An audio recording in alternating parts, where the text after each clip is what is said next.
Экспорттогу эске алынбаган жагдайлар эмне үчүн кыргыз азык түлүктөрү, жер жемиштери даамдуу болсо дагы чет элге чыгаарда тоскоолдуктарга же чектөөлүүлөргө туш болуп чек арадан өтө албай келишет.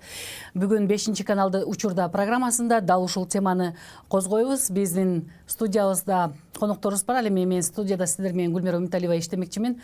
Биздин студиябызга кош келипсиздер. Эмесе мен конокторум менен тааныштырсам, коногум Айыл чарба мелиорация министрлигинин алдындагы өсүмдүктөрдүн карантин департаментинин баш кадиси Раила Кабылова Турдуевна. Саламатсызбы? Саламатсызбы. Бизге дагы ушул эле учурда түз эфирге ишкер өзүнүн күн асканалары менен белгилүү болгон Тилек Токтогазиев дагы бизге байланышка чыкмакчы. Ошондой эле базарда ушул экспорт менен, ишкерлик менен алектенген дагы бир ишкерибиз Кеңешбек Жумабеков ишкер дагы байланышка чыгат. Анда биздин экспорттагы күнгөй жана тескей маселелер менен таанышасыздар. Экспорттоодо азык түлүктөрдү эмнени эске алышыбыз керек, алар жөнүндө сөз болот. Азырынча биз Кыргызстан, Казакстан жана Өзбекстан мамлекеттеринин ортосунда экспорттун көлөмү боюнча атайын биз маалымат даярдаганбыз. Ошол маалыматка көңүл бурсак. Ушул жылдын 7 айынын ичинде Кыргызстандан экспорттолгон товарлардын суммасы 1 миллиард 60 миллион долларга же 9,1% өстү деп билдирген өкмөт башчы. Ушул эле убакта Өзбекстандын январдан июнь айына чейинки экспорттун көлөмү 8 миллиард доллардан ашкан. Бул былтыркыга салыштырмалуу 27% өсүү. Казакстандын улуттук стат комитети 2019 жылдын январь-апрель айларынан тышкары товар айлантуунун жалпы көлөмүн 28 миллиард доллар деп эсептеген. Бирок бул былтыркыга салыштырганда 0,1% аз. Экспорт бул мезгилде 1,2% түшүп, импорт 2% жогорулаган. Өзүңүздөр жаңы эле статистикалык маалыматтарга таянсак, ушул жылдын 2019 жылдагы 3 мамлекеттин Борбордук Азиядагы экспорттун көлөмүн биз көрсөттүк. Албетте Казакстандын территориясы же болбосо көлөмү менен тең тайлаша албайбыз. Ошол эле учурда Өзбекстандын биз 1 миллиардты экспорттодук деп мактанып жатсак, алар 8 миллиардтан ашык экспорттун көлөмүн өйдө чыгарышкан. Деги эле экспортту эмнеге биз өйдө көтөрө албай жатабыз да? Эмне үчүн биз ушул азыктарыбызды көлөмүн дагы сапатын да жакшырта албай келебиз? Саламатсыздарбы? Биздин өсүмдүктөр карантин департаменти бизден чыгарылып аткан айыл чарба өндүрүмдөрүнүн карантиндик фитосанитардык абалына жооп берет. Ал бизден чыгып аткан өндүрүмдөр карантиндик зыянкечтерден, оорулардан жана отоо чөптөр бар карантиндик, ошолордон тышкары болууга тийиш. Ошол учурда гана биз фитосанитар сертификат берип, бул өндүрүмдөрдү тышкы мамлекеттерде, анын ичинде Евразиялык экономикалык биримдиктин мамлекеттерине чыгара алабыз. Биз өндүрүмдөрдүн карантин фитосанитардык абалына жооп беребиз. Анын сапаттык көрсөткүчтөрүнө биз жооп бере албайбыз.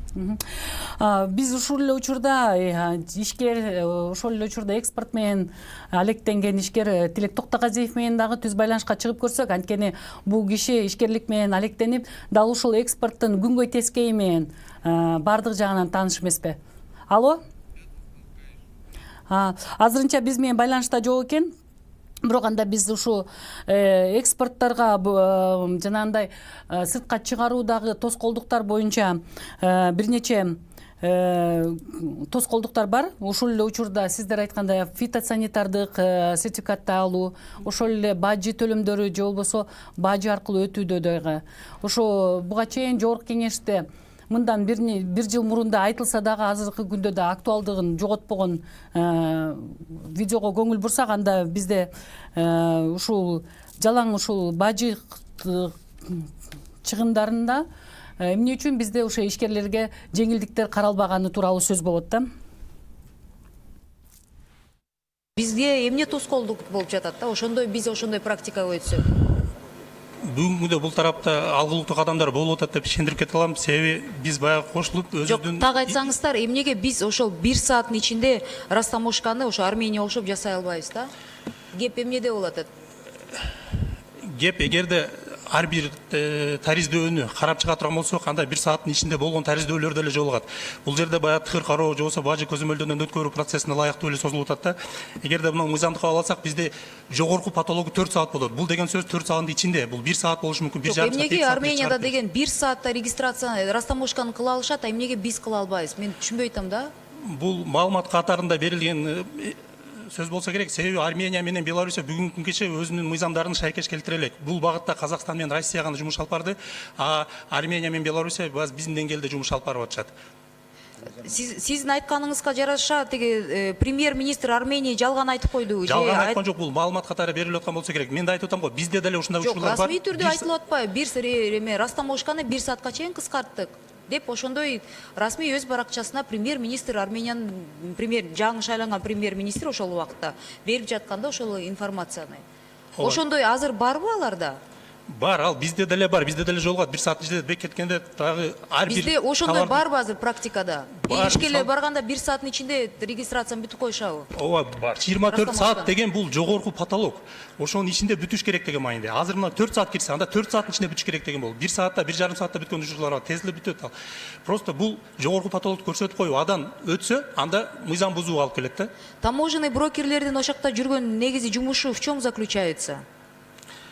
Таможня брокерлердин негизги жумушу алып келген маалыматты тастыктап, тактап туруп, декларация түрүндө Посредники. баж органдарга өткөрүп беришет. Ооба. Грубо говоря, посредники.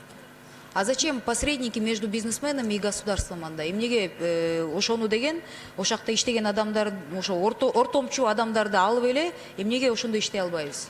Бул жерде эки багытта караш керек да маселени. Биринчи багыт. Ортомчулар деген бул жерден акча табышат да, туурабы? Ооба. Алар частный фирмаларда да. Ооба. Бул деген сиздин оюңузча бул аффилированный ошо таможняда силерде иштеген адамдар менен биргелешкен бир коррупциялык схемага окшошпойбу сиздин оюңузча?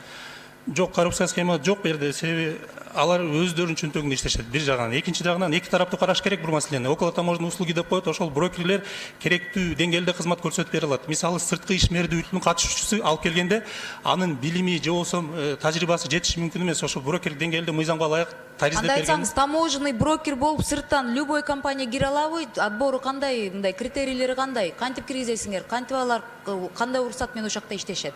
Ага атайын көрсөтүлгөн мыйзам тарабынан талаптар бар. Алар атайын окуудан өтүш керек, экзамен тапшырып сертификациядан. Ошондон кийин гана Ошондо азыркы убакта канча таможенный брокерский компанияга уруксат берилди? Ошол тиги мисалы аэропорт Манас же кайсы жерден, где они растамаживаются?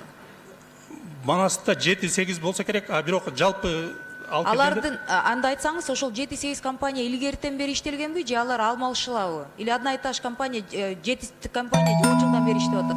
алардын катары алмашып толуктап турат. Мен эмнеге сурап атам да, просто эти же деньги могло зарабатывать государство. Почему мы отдаем посредникам? Понимаете, услуги какие-то, да, чтобы за ускорение, да? Сиздер жогоруда көргөндөй ишкерлер чет өлкөгө экспортко чыгарганда бир гана фитосанитардык же башка тоскоолдуктардан тышкары бажы тоскоолдуктары дагы болорун бул жерден көрүп атасыздар. Ошол эле учурда ортомчулар дагы ортодон пайда көрүп, ошол эле экспортерлордун чөнтөгүнө да зыян келтирип, мамлекеттин да казынасына түшпөй жатканын байкап эле жатабыз. Бирок эмне үчүн ушул жерден жылбай жатабыз? Азыр бизде видео звонок бар экен, анда аудио звонок менен биз анда байланышка чыксак. Алло? Алло, саламатсызбы? Саламатсыз. Сизден сурайлы дедик. Сиз ушу ишкерлик менен иштеп жүрөсүз. Ушу жогоруда биз дагы маалымат бердик. Тоскоолдуктар, бир нече тоскоолдуктар бар деп. Негизи кандай тоскоолдуктарга кезигишесиздер ушу экспорттоодо? Эми негизи экспорттоодо эң негизги бул маселеси жалпы Кыргызстандын ичиндеги айыл чапа системасындагы маселелер да. Мунун ичинде жанакы биз өстүрүлүп аткан продукциянын өзүнүн өздүк баасы дагы кымбат болуп калып атат. Өздүктүн баасы кымбаттын себеби бул технологиялар аябай эскиргенден, анан ортомчулдар аябай көп болгондон да. Андан тышкары технологиялар аябай эскирген, жаман эски технологиялар менен иштеген үчүн сапаты дагы начарыраак болуп, анан көп ошол чет өлкөдөн фитосанитарный контроллордон жакшы өтө албай, мисалы үчүн ошол эле картошканы алсак, каякта нематода деген бар, ошо нематоданы эле бүт жерден карап көрүп, мындай фитосанитарный контролдон өтпөй калат да. Эми бирок бул деген жалгыз эле дыйкандын маселеси эмес, дыйкандын көйгөйү эмес. Менин оюмча бул жалпы айыл чарба системанын азыркы кандай коюлгандан көйгөй да. Тилекке каршы азыркы убакта айыл чарба системасы бул дыйканды мындай кедей кылгандай система да. Андан андай эмес, тескерисинче бул дыйканды бай кылгандай система болуш керек да. Ошондо гана дыйкан сапатына көңүл буруп баштайт. Ошондо гана дыйкан ушундай инновация технологияларга акча салып баштайт. Ошондой кылмайынча, менин оюмча, кандай гана биз жолдор таппайлы, товарыбыз начарыраак болуп атса, өздүк баасы кымбат болуп атса, биз бул базар экономикасынан мындай алдыга кете албайбыз да. Сиз айтсаңыз, Тилек мырза, ушул эле учурда сиз айтып атпайсызбы, тоскоолдуктар бар деп. Ал эми органикалык өсүмдүктөрдү өстүрүп, ушу органика менен экспортко чыгабыз деп айтканыбыз менен чындыгында химикаттарды колдонуу боюнча дагы эски метод менен калып атабызбы? Ооба. Эми бул жерде контрабанда менен контрафакт маселеси аябай чоң. Бизде баарыбыз эле азыр каалаган жерден эле барсаңар, агробет аптекага кирсеңер аябай көп сертификаты жок. Бул Ивановка жактарга барсаңар, жалаң эле кытайча иероглифтер менен мисалы үчүн сатылган дарылар сатылат. Аякта бир дагы англис тилде даже жок аннотацияларчы, англис тилде, орус тилде, кыргыз тилде жок эчтекеси. Анан эми аябай эң арзан болгон дарыларды колдонот да биздин дыйкандар, анткени кедей болуп мындай арзанды алганда сапаты начар болот. Сапаты начар болгондо дагы эффекти болбой, оорулар болсо оору каптай берет, зыянкечтер болсо зыянкечтер дальше каптай берет. Анан ал менен кыйналып эч түшүм да жакшы ала албай, биз кечээ эле атайын Европадан аябай күчтүү компаниялар чакырдык элек. Салыштырып көрсөк, алардын түшүмдүүлүгү орточо эсеп менен 3-төн 6 эсе көп, мындай ар бир продукт боюнча 6 эсе көп түшүм алып атышыптыр да, бизге карагандачы. Себеби эмне? Себеби кайра эле аларда мындай системасы тура коюлган. Мисалы үчүн ошол эле биз жакшы компаниялардын өкүлдөрүн бияка алып келели десек, алар айтып атышат, Кыргызстанда биз эч нерсе алып келе албайбыз, анткени силерде контрабанда аябай көп экен. Биз биякта чыгара бир нерсени мындай налогтордун баарын төлөп жакшы иштеп атсак, башкалар болсо эч кандай салыктарды төлөбөй, анан биздин подделкаларыбызды жасап, окшоштуруп эле биздин бизнести өлтүрөт экен деп, бул 2-3 ошо чоң компаниялардан, заманбап компаниялардан ушундай сөздөрдү уккан да. Андай технологиялар жок, биз эч качан муну мындай унутуп эле коюш керек да, биз алдыга жылып албайбыз. Тилек мырза, өткөндө жазында айттыңыз эле, жанагы күнөсканада өстүргөн биздин жергиликтүү ата мекендик өсүмдүктөрдү алып чыгууда ушу Өзбекстан тараптан кирген өсүмдүктөр сиздерге тоскоолдук болгонунчу, ошо боюнча өкмөт бир кандайдыр бир чара колдонуп кескин мындай сиздерге аграрларга жардам берген бир болдубу? Эми тилекке каршы мен мындай десем болот да, биздин өкмөт менен эл мындай башка бир планетада жүргөндөй болуп, бири-бирибизди жакшы түшүнө албай, биз проблемаларды көрсөтүп, монтип такап айтып берсек дагы, алар ооба биз чечебиз, чечип атабыз деп коет, же бул биздин полномочияларыбызга кирбейт деп, бул башка министерствого карайт деп, бул башка агентствого карайт деп туруп эле бири-бирине мындай футбол ойногондой эле бизде мындай топ менен ыргытып аткандай эле болуп атат да. Ошол эле убакта эми биз дыйкандар антип мындай алардын отмазкаларын угуп бергенден уже чарчап деле, ишеним деле аз болуп калат экен да. Ошол үчүн ошол мисалы үчүн контрабанда менен сырттан да келип аткан жер жемиштер менен ал өзгөчө чоң маселе. Анткени биз аяктан тетигил аябай 2-чи класстагы, 3-чү класстагы начарыраак продукция, мисалы үчүн Алматыда, Россияда сатылбаган продукцияны Кыргызстанга кайра эле акча менен эле $100, $200 границадан төлөп туруп фураларын киргизип коюп атышат да. Анан бияктан болсо сапаты начар болгондарды өздүк баасынан дагы арзан кылып сатып салса болот. Анан алар ошону сатканда биздин базардагы базардагы баасы түшүп кетип атат да. Ошентип биз азыр эмнени алып атабыз? Ошол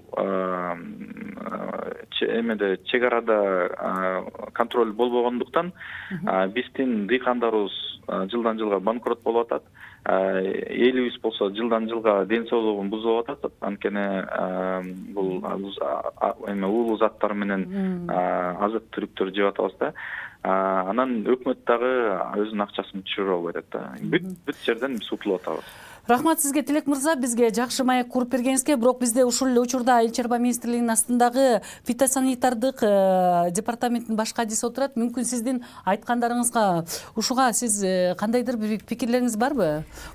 Тилек мырзанын кайрылуусуна айтар элем, бизде Айыл чарба министрлиги бул айыл чарбасынын саясатын жүргүзөт. Биздин колубузда андай башка ашыкча каражаттар берилбейт.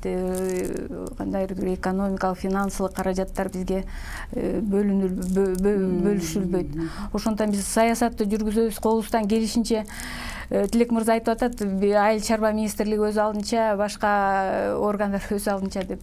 Бирок мындай болбош үчүн биз дайыма аракет кылып, Айыл чарба министрлигинин алдында дайыма семинарларды, же болбосо башка жактарга чыгып, айыл чарба өндүрүүчүлөр менен, фермерлер менен, ошол эле экспортерлор менен, грузоперевозчиктер менен жолугуп дайыма семинарларды өткөрөбүз. Жакында эле семинар өттү, ошол айыл чарба өндүрүмдөрүнүн экспорттук потенциалын жогорутуу боюнча көпчүлүк экспортерлор катышты, фермерлерден, чарбалардан, айыл чарба тармагында иштеген көп айылдагы агрардык бөлүмдөр бар. Ошолордун өкүлдөрү келип катышып, семинар өткөрүлүп, ошол кандай маселе болуп атат, ошолорду талкуулап, ошону кандай чечүү керек, мамлекет тарабынан кандай жардам көрсөтүш керек, ошол боюнча көп кеп сөз болду.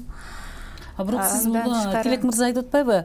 Бизде жанагындай нитраттар менен, же болбосо химикаттар менен өтө начар сапат жер жемиштер, азык түлүктөр ушу Кыргызстанга кирип атат депчи. Ошону сиздер дагы мисалы үчүн контроль кылып киргизбей коюуга мындай укугуңуздар бар да. Эмне үчүн ошолор кирип кетип атат да? Нитраттарды муну ветеринардык инспекция карайт. Нитраттардын дагы биз бардык продукцияларда нитраттардын допустимый көлөмү бар. Ошондон ашып кеткен учурда гана биз карап, же болбосо кандайдыр бир чара колдонууга болот да. Анан андай өтө ашынып кеткен андай учурларды көрө элекпиз. Быйылкы жылы мисалы Ош тараптан достук чек арасынан деп айтышты. Ошол эле учурда алар айтты, биз тараптан кирген жок деп, Баткен тараптан кирди деп. Дарбыздардын кириши боюнча дагы сөз болду эле го. Ошол негизи жыл сайын эле ушундай көп партия жер жемиш, азык түлүктөр Кыргызстандын территориясына кирип кетип атат. Азык түлүктөр ошо биздин контролдон өткөндөн кийин киргизилет. Бирок биздин департамент ушу нитраттарды карабайбыз да. Биз жана жогоруда айттым, айыл чарба курт кумурскалары бар, карантиндик. Ошолорго карайбыз. Оорулары бар, өсүмдүктөрдүн карантиндик оорулары, отоо чөптөр бар. Ошолор табылган учурда кандайдыр бир чараларды көрүп, же болбосо ошол продукцияны андан ары ташылуусун токтотуп, же зыянсыздандыруу жасоого акылуубуз.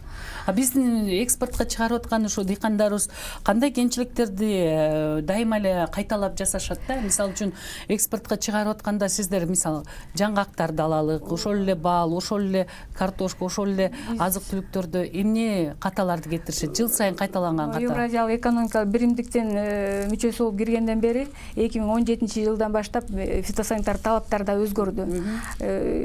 Бул биримдиктин өзүнүн фитосанитардык документтери бар. Бирдиктүү карантиндик фитосанитар талаптар деген документи бар. Бирдиктүү ошол өндүрүмдөрдүн тизмеси бар. Бирдиктүү ошо карантин алдындагы өндүрүмдөрдүн тизмеси, карантиндик объекттердин тизмелери бар.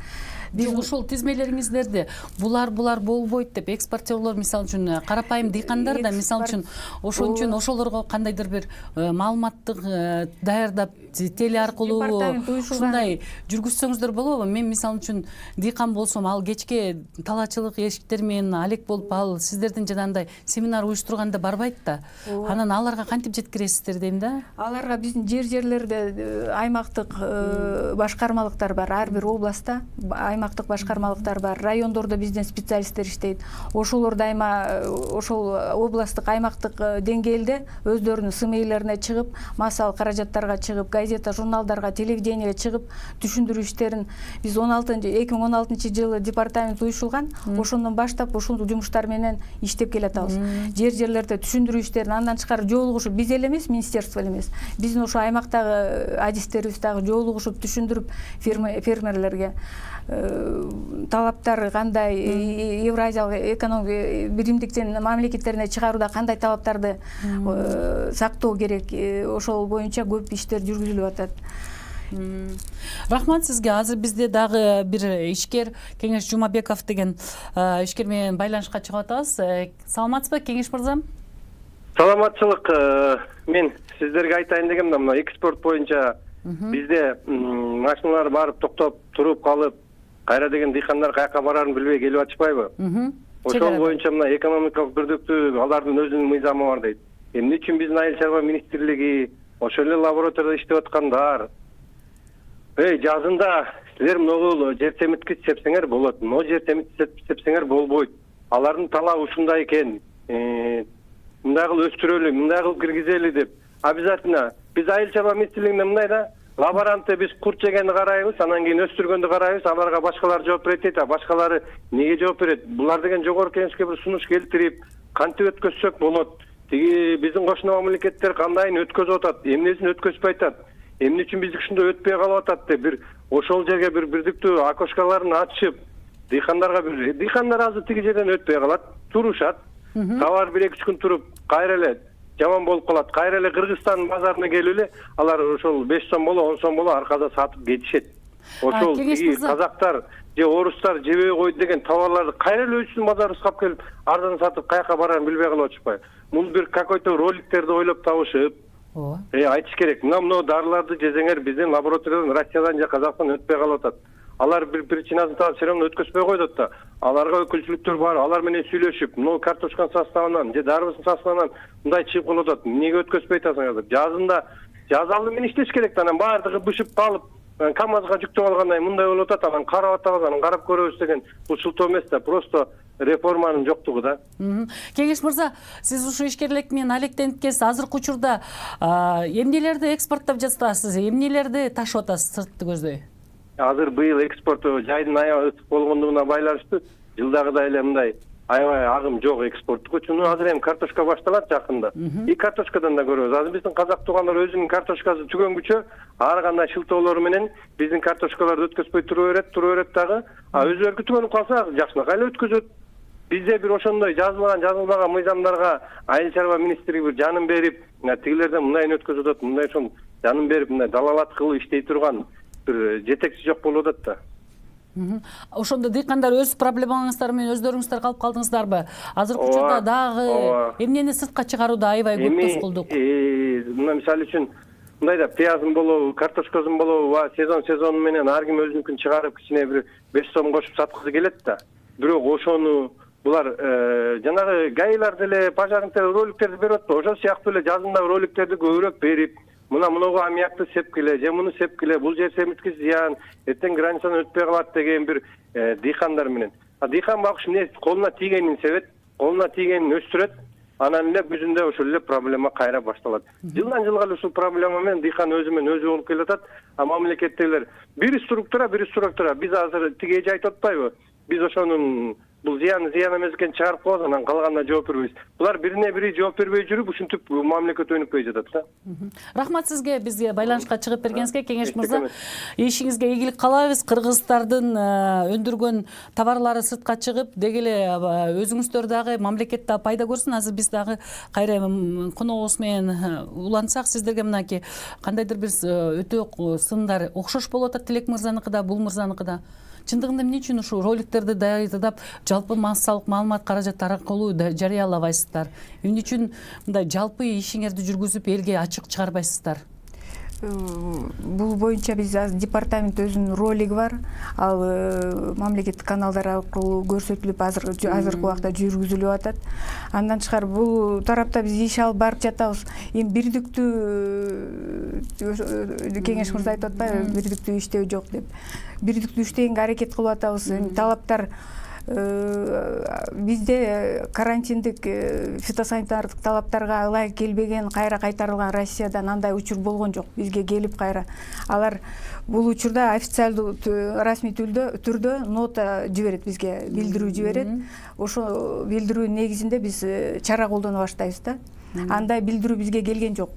Алар жөн эле бизге кээ бир учурда кайрылуу менен же болбосо кат түрүндө эле биздин электрондук почтага мына ушундай груз, ушул грузга фитосанитардык сертификат берилди беле, же болбосо маркировкасында азыр мынакей киргенден баштап 17-жылы жана жогоруда айтылган талаптар киргизилгенден баштап продукция упаковкаланып, маркировкаланып чыгарылыш керек.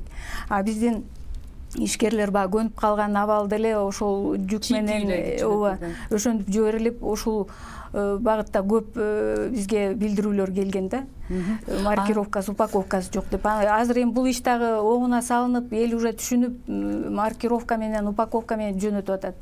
Только дарбыз, коон жана тыква, ашкабак маркировкасы жок, навалам эле жүктөлүп, машинага жүктөлүп эле өтө алат. Калган нерсе, калган продукциянын баардыгы сөзсүз түрдө упаковкаланган болушу керек. Ошонун ичинде картошка дагы. Анын ичинде картошка дагы. Азыр жана Тилек мырза айткан нематода чыгып атат, анан кайра ошону менен кайтарып жиберип атат деп айтып атпайбы? Андай учурлар бизде болгон. Буну болтурбоо үчүн азыр биз Пикассо деген сорттогу картошка. Жок, Пикассо деген атай жуучу, жууа турган жабдуулар бар экен. Картошканы экспорттоо алдында бир талап бар. Аны жууп туруп, картошканын өзүнүн түймөктөрүн жууп, анан кийин упаковкалоо керек да, кургатып. Ошондой машина жабдык алышып келип атат азыр. Кудай буйруса бул алып келинсе, анда экспорттоо дагы кичине оңоюраак болот. Жана мүмкүнчүлүксүздөт деп. Сиздердин ушу сертификатты берүүдө дагы ортомчулар бар экен да. Негизи ошо ортомчуларды жок кылса болобу? Бизде андай ортомчулар жок. Биздин атай өзүбүздүн адистер бар. Ошолор да допуск алган адистер бар. Баардык эле адис жазбайт фитосанитардык сертификатка. Ошого уруксат алган гана. Ошо жетиштүү сиздердин ушу сертификат? Жетиштүү. Ар бир жерде биздин аймактарда өзүбүздүн башкармалыктар бар. Ошол жерде атай адистер бар. Ошол фитосанитар документтерди жазууга уруксаты барган адистер ошолор жазат, ошолор текшерүүдөн өткөрүп лабораторияга тапшырат, анан лабораториянын жыйынтыгы менен фитосанитар сертификат жазып берет. Кыргызстанга быйылкы жылы ушундай ири партиядагы башка өлкөнүн товарларын, жер жемиштерин киргизбей коюу болдубу сиздер тараптан? Биз тараптан андай же баардыгын эле киргизе бересизби? Биз тараптан андай учурлар болгон жок. Биз карантиндик объекттер табылганда, жана айтылган объекттер тапкан учурда ошо жүккө карата чара колдонобуз. Если аны зыянсыздандырууга мүмкүн болбосо, ал жүктү кайра кайтарыш керек, же болбосо кайра иштетүүгө жөнөтүш керек. Аны базарларга, рынокко чыгарууга уруксат берилбейт. Бизде Кыргызстанда базардагы жер жемиштер кооптуу же коопсузбу? Биздин базарлардагы жер жемиштер эми фитосанитардык жагынан караганда коопсуз. Себеби дегенде биз азыр ар бир карантиндик зоналар бар. Жакында ошо зонировый карантиндик зоналарды тактап, кайсы жерде карантиндик жанагындай организмдер болсо, ошол жерлерди аймактарга бөлүп, буфердик аймагы менен ошол жерден карантиндик өндүрүмдөрдү, карантин алдында өндүрүмдөрдү алып чыгаарда контролдон өтөт, же болбосо карантиндик сертификат менен гана чыгат. Ушундай иш аракеттерди жүргүзүп атабыз. Рахмат сизге бүгүн эфирге келип, бизге убактыңызды бөлүп сөз кылып бергениңизге. Бизде Айыл чарба министрлигинин алдындагы өсүмдүктөрдүн карантин департаментинин баш кадиси Раиля Кабылова эже болду. Сизге ыраазычылык билдиребиз. Ал эми биз сиздер менен коштошобуз, урматтуу телекөрүүчүлөр. Деги эле Кыргызстанда өндүрүлгөн товарларды сыртка экспорттоодогу күнгөй жана тескей жактарын айтуу менен бирге биз ата мекендик өндүрүүчүлөрдү дагы өзүбүз колдоого алсак деген тилекте программабызды жыйынтыктайбыз. Саламатта калыңыздар.